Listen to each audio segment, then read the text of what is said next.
এই ভালোবাসার সঙ্গে তুলনা করতে পারবেন না। কথা বলে কারণ কি?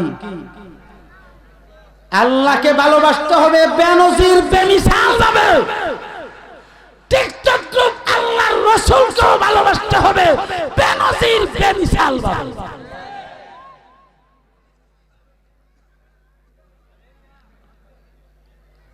আল্লাহ পাক বলেন, হাবিব সবাইকে বলে দেন তারা যেন আপনাকে মহব্বত করে। যদি তারা আপনাকে মহব্বত করে, আপনার গোলামি করে, আপনার অনুসরণ করে, আপনার অনুকরণ করে, আপনার আনুগত্য করে, ইউহিব্বুকুমুল্লাহ, আমি আল্লাহ ওয়াদা দিলাম তাকে আমি ভালোবাসবো, তাকে আমি ভালোবাসবো। এটা কে বলছেন? তো আল্লাহ কি মিথ্যা বলতে পারেন? মাআযাল্লাহ, আল্লাহ আমাদেরকে বাঁচাক। ঠিক নেই? আল্লাহ নিজে বলছে ইউহিব্বুকুমুল্লাহ। হাবিব, যে ব্যক্তি আপনাকে মহব্বত করবে, ভালোবাসবে, আপনার গোলামের খাতায় নাম লিখবে, আমি আল্লাহ তাকে ভালোবাসবো। এখন আমাদের দেশে এমন একজন আলেম ভাই বাইরিছে, তিনি নাকি কোরআন শরীফের নবীজিরে ভালোবাসতে হবে এটা খুঁজে পায় না। আমি বলছি, বাবা তুমি তো ক্লাসের দিক থেকে আমার অনেক জুনিয়র, ক্লাসের দিক থেকে এবং ওয়াজের বয়সের দিক থেকেও অনেক জুনিয়র। কারণ আমি তো 96 থেকে আলোচনা শুরু করছি, ঠিক কিনা? আর তুমি সবে মাত্র 2017 কি 18 সালে টাইটেল পাস করছো, অথচ আমি আর আমার দোস্ত তাহিরি 2005 টাইটেল শেষ করছি। তাহলে সে জুনিয়র না? কথা বলেন। আমি বলবো, তুমি যদি খুঁজে না পাও এটা তোমার ব্যর্থতা। আল্লাহ নিজেই বলেছেন তিবিয়ানা লিকুল্লি শাইইন, তিবিয়ানা লিকুল্লি শাইইন। সৃষ্টি জগতের ভিতরে এমন কোন বিষয় নাই যে আমি কোরআনে আলোচনা করি নাই, তোমার দেমাগ নাই, আমার দেমাগ নাই, খুঁজে পাই না। কথা কোন ঠিক কিনা? সব আলোচনা কোরআন শরীফে আল্লাহ করে দিয়েছেন। ভাইরা আমার, খুব মনোযোগ। হযরত আলী নবীজির কাছে যাওয়ার পরে নবীজি বলছেন, আলী রে যাও যাও, আল্লাহ তোমাকে সাহায্য করবে। সুবহানাল্লাহ বলেন না। আল্লাহ রাসূল তোমাকে সাহায্য করবে, চিন্তা করো না। হযরতে মাওলা আলী গেলেন, যাইতে যাইতে ওই নালার কাছে গিয়ে দেখছে পাষণ্ড কাফের বেঈমান বেটা পানি পান করতেছে। মক্কাতুল মুকাররমা থেকে জেদ্দাটা কতটুক দূরে? কথা বলেন। অনেক দূর না? প্লেন থেকে নামার পরে প্রায় 3 ঘন্টা 3.5 ঘন্টা সময় লাগে মক্কায় হেরে ভেজাইতে। এর কম বেশ হইতে পারে, ঠিক কিনা? এরকম সময় লাগে, কারণ আমি তো হজ করতে গিয়ে সময়টা একটু অনুমান করছি। বন্ধু, হযরতে আলী গিয়ে বলতেছে, এই তুমি কে, এখানে পানি পান করো। যখন ধমক দিয়া কথা বলছে, পানি পান ছেড়ে দিয়া যখন উঠছে, হযরত আলীকে খাইছে রে, ঘুমের মানুষ না, অনেক বড়। হযরতে আলীর সামনে যখন দাঁড়াইছে, হযরতে আলী এই মানুষটার উড়াতে পড়ে। কিসে পড়ে? উড়াতে। মতান্তরে কোমর এবং সিনার মাঝামাঝি হযরতে আলী। মত কয়টা? কথা বলেন না, কয়টা? দুইটার একটা। আপনাকে আমাকে মানতে হয়।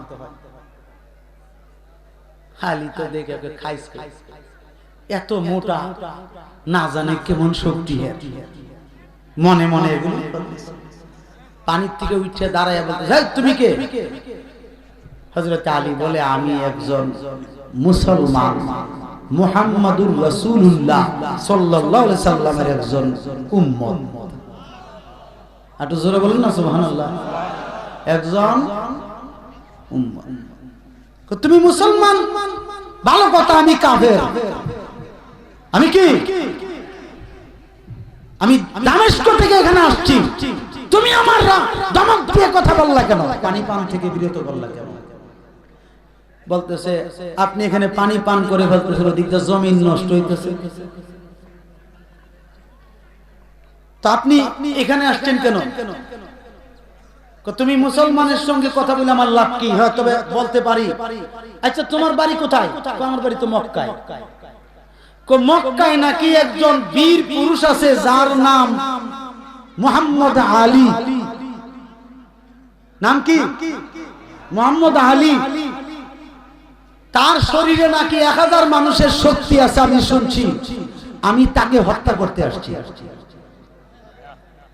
কার সাথে বলতেছে? কথা বলেন না কেন? কার সাথে বলতেছে? আলী তখন কোথায়? সামনে।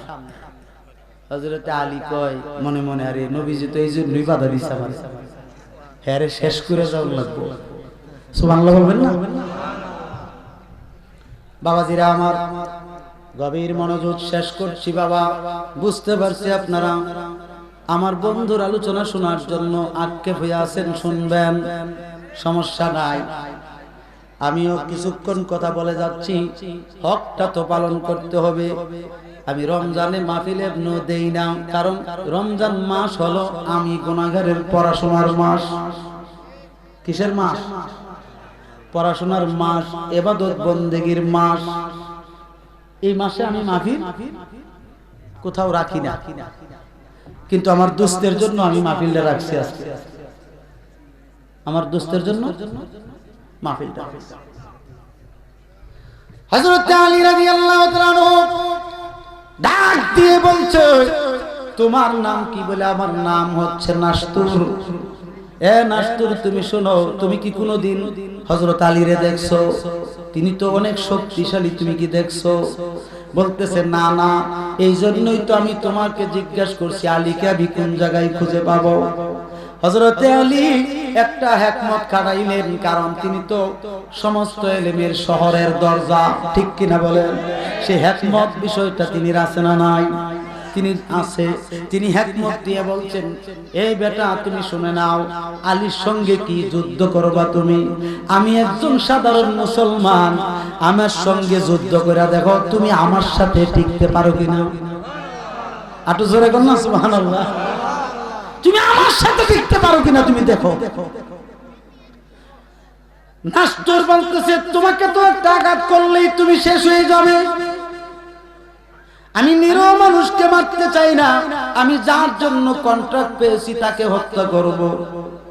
বলতেছে, আমার সঙ্গে যুদ্ধ না কইরা এখান থেকে তুমি যেতে পারবা না, হয়তো আমাকে মেরে হত্যা কইরা তোমাকে যেতে হবে, কেননা আলীও একজন মুসলমান। আমার নবী তো বলেছেন, আল মুসলিমু আখুল মুসলিম। আমার নবী বলছেন, একজন মুসলমান আর একজন মুসলমানের ভাই। কথা কোন ঠিক কিনা? আমি তোমাকে যেতে দেব না। নাসতুর কি নাসুর বান্দা তুমি? ঠিক আছে, বলো তুমি কেমনে আঘাত গ্রহণ করবা, আমাকে কি করবা? বলতেছে, তুমি 3টা আঘাত করবা, আমিও 3টা আঘাত করব। নাসতুরকে, বেটা আমি আঘাত করব, আবার তুমি আবার পাল্টা আঘাত আমাকে করবা, তুমি বাঁচলে না। কথা ঠিক কিনা? বলতেছে, আমি তো মুসলমান, আমার সাথে আল্লাহ আল্লাহর রাসূল আছে। আটো জোরে বলেন না সুবহানাল্লাহ। আমার সাথে আল্লাহ আল্লাহর রাসূল আছে। তুমি আগে আঘাত করো, কারণ তুমি তো কাফের, বেঈমান, কন্ট্রাক্ট নিয়ে আসছো। বলতেছে, না না, তুমি আগে করো, তোমার আঘাতের বিষয়টা একটু জেনে নেই, বুঝে নেই। বলতেছে, না, মুসলমান আগে কোনোদিন বিধর্মীর উপর আঘাত করে না। কথা ঠিক কিনা? মুসলমানকে যখন আঘাত করবে তখন পাল্টা জবাব দিবে আল্লাহ রাসূলের পক্ষ থেকে। আজকে তোমরা যারা ফিলিস্তিনের মুসলমানদের উপরে অত্যাচার জুলুম করছো, কাফের মুশরিকের দলেরা, তোমরা জেনে রাখো পাল্টা আঘাত করার জন্য মুসলমান প্রস্তুত হয়ে গেছে। কথা কোন ঠিক কিনা? এই জন্য বলবো বিশ্বের মুসলমান আমরা সবাই এক হওয়া উচিত, দলমত না খুঁজে। কথা ঠিক কিনা?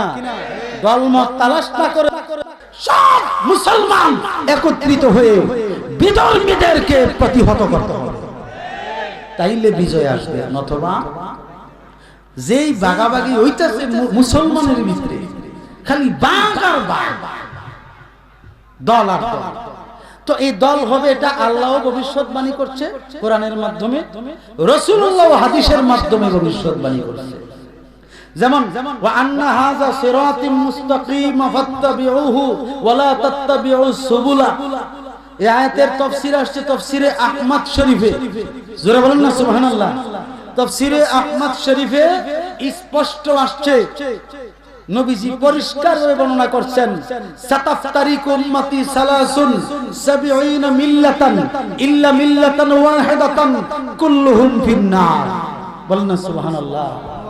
হাদিস শরীফে আসছে, নবীজি বর্ণনা দিবেন যে আমার উম্মতের, বনি ইসরাইলের উম্মতের মধ্যে 72 দলে বিভক্ত ছিল। উম্মত মানে মুসলমান। উম্মত মানে কি?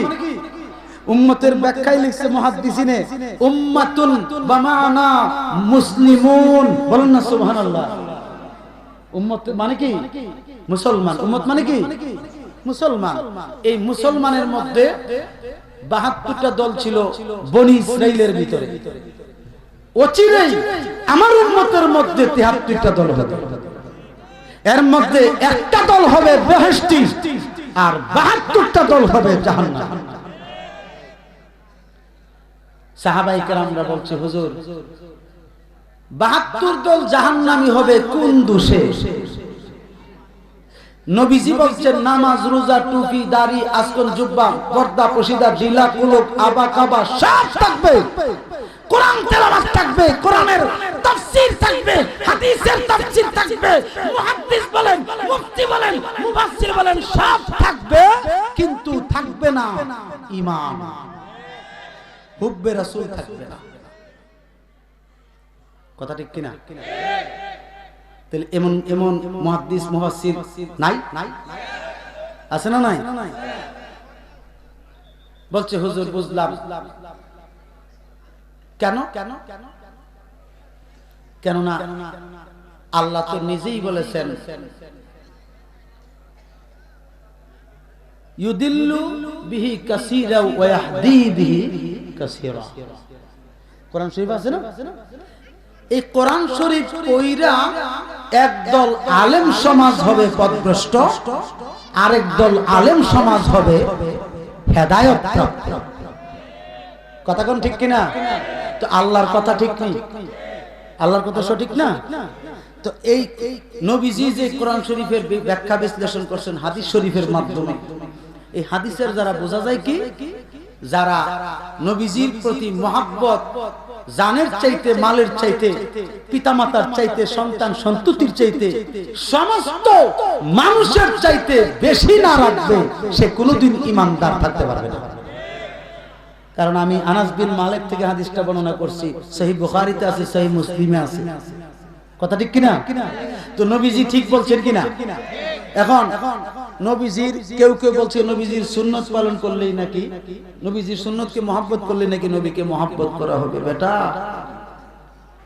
নবীজির সুন্নত আমল কইরই তো বলে নবী আমাদের মতো সাধারণ মানুষ, তার ঈমানদার তাই কেন? কথা বলে না। নবীজির সুন্নত পালন কইরাই তো বলে নবীজি কাউবয়। এমন আছে না শব্দ? অথচ আল্লাহ নিজেই বলেছেন, লা তাজআলু দুআ রাসূলে বাইনাকুম কা দুআয়ে বাদিকুম বাদা। তোমরা এমন শব্দ রাসূলের সামনে ব্যবহার করিও না যেগুলি ব্যবহার করা বিলকুল হারাম। কথা কোন ঠিক কিনা? আর জোরে কোন ঠিক কিনা? এই শব্দ রাসূলুল্লাহর শানে ব্যবহার করা চলে না, তাইলে আর ইমানদার থাকে না। হযরত আলী বলছে ঠিক আছে তুমি আগে আঘাত করো। এবার হযরত আলী আঘাত, হযরত আলীকে ওই নাস্তুর মানুষটা যখন একটা আঘাত করছে, কাদের উপরে, কিসের উপরে? জোরে বলেন না কেন কিসের উপরে? হযরত আলীর কাদের উপরে যখন আঘাত করছে, হযরত আলী হাঁটু পর্যন্ত মাটির নিচে ডেবে গেছে, শরীরের জররা পরিমাণ কোনো ক্ষতি হয় নাই। নাস্তুর আশ্চর্য হয়ে গেল, আমি আজ পর্যন্ত যত মানুষকে আমি হাত দ্বারা আঘাত করছি, মানুষটা টুকরা টুকরা হয়ে গেছে, তলোয়ার লাগে নাই। এটা কোন মানুষ রে? মুসলমান। মুসলমানের উপরে আঘাত করলাম, সে তো মারা তাক যাওয়া দূরের কথা, কিছুই তো হয় নাই, মাটির নিচে না ডেবে গেছে। হযরত আলী রাদিয়াল্লাহু তাআলা আনহু তিনি মুড়ামুড়ি দিয়ে মাটির নিচ থেকে উঠে গেলেন। ওইটা বলছে, নাস্তুর বেটা তুমি এখন আমার একটা আঘাত সহ্য করো। যেই মাত্র হযরত আলী রাদিয়াল্লাহু তাআলা আনহু আঘাত না করে তাকে এইভাবে ধইরা যখন একটা ধাক্কা দিছে, 15 হাত পিছনে গিয়া নাস্তুর মানুষটা পড়ে গেছে। কত হাত দূরে? একটু জোরে বলেন, কত হাত দূরে? মুসলমানের শক্তি আছে না নাই? এই মুসলমানের শক্তি কে দিছে?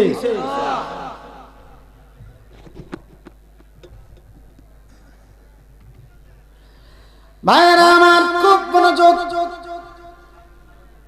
হযরত আলী রাদিয়াল্লাহু তাআলা আনহু যখন এইভাবে দেওয়ার পরে 15 হাত পিছনে চলে গেল, এবার নাস্তুর মানুষটা মনে মনে চিন্তা করলো, আরব আমিরাতে কত জায়গায় আমি যুদ্ধ করছি, কেউ আমাকে নড়াইতে পারে নাই। এত ছোট একটা মানুষ আমাকে ধাক্কা দিয়া অনেক দূরে ফেলে দিল।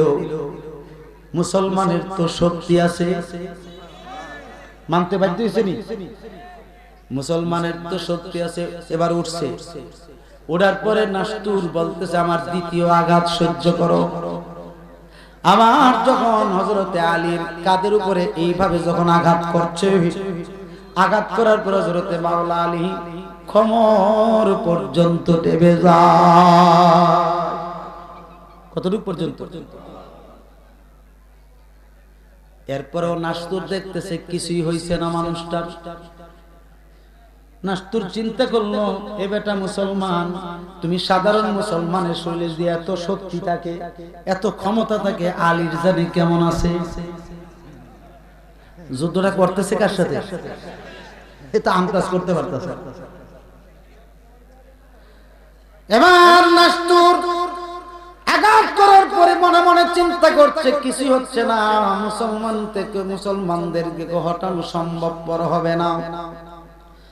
এবার হযরত আলী মুড়ামুড়ি দিয়ে মাটিগুলো সরাইয়া উঠছে। ওঠার পরে যখন বলছে, নাস্তুর আমি উঠে গেলাম, আমি মুসলমান, মুহাম্মদ সাল্লাল্লাহু আলাইহি সাল্লামের একজন উম্মত। এখন আমি তোমাকে দ্বিতীয় আঘাত করব, তুমি গ্রহণ করো। যেই মাত্র দ্বিতীয় আঘাত করছে রে বাবা, ও আমার বাবারা, এই নাস্তুর মানুষটার শরীরটা 18টা টুকরা হয়ে যায়। কয়টা টুকরা?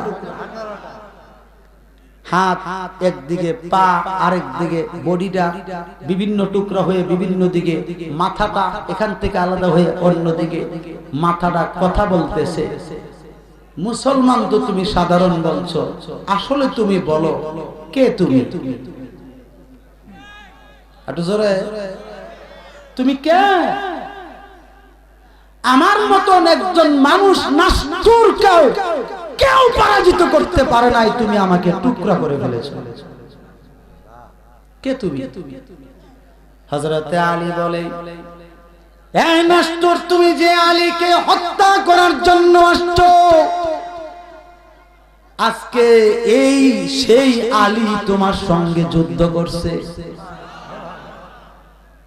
এই আলী তোমার সঙ্গে যুদ্ধ করছে, অথচ হুজুর সাল্লাল্লাহু তাআলা আলাইহি ওয়াসাল্লাম যুদ্ধের পরিবেশটা দেখতেছেন। আমি কটা আঘাতের কথা বলছিলাম হযরত আলী? না না না না, এটা তৃতীয় আঘাত। দ্বিতীয় আঘাতটা রয়ে গেছে। দ্বিতীয় আঘাত যখন দিলেন তখন ওই নাস্তুর মানুষটা কি করছে, এখান থেকে 15 হাতের পরিবর্তে আরো 2 হাত পিছনে পড়ছে। কয় হাত আছে? 17 হাত। এবার নাস্তুর মানুষটা যখন তৃতীয় আঘাতটা করবে, হযরত আলী রাদিয়াল্লাহু তাআলা আনহু তিনি অন্তরে অন্তরে চোখ মুবারক বন্ধ করে আমার নবীকে ডাক দিবেন, ইয়া রাসূলুল্লাহ, ইয়া হাবিবাল্লাহ, ইয়া রাসূলুল্লাহ, ইয়া হাবিবাল্লাহ, ইয়া রাসূলুল্লাহ, ইয়া। শুনেছি হাদিসে দেখিলে তোমাকে, শুনেছি হাদিসে দেখিলে আপনাকে, জীবনের গুনাহ চরিয়া পড়ে দিয়েন গো দেখা দয়া করিয়া, দিয়েন গো দেখা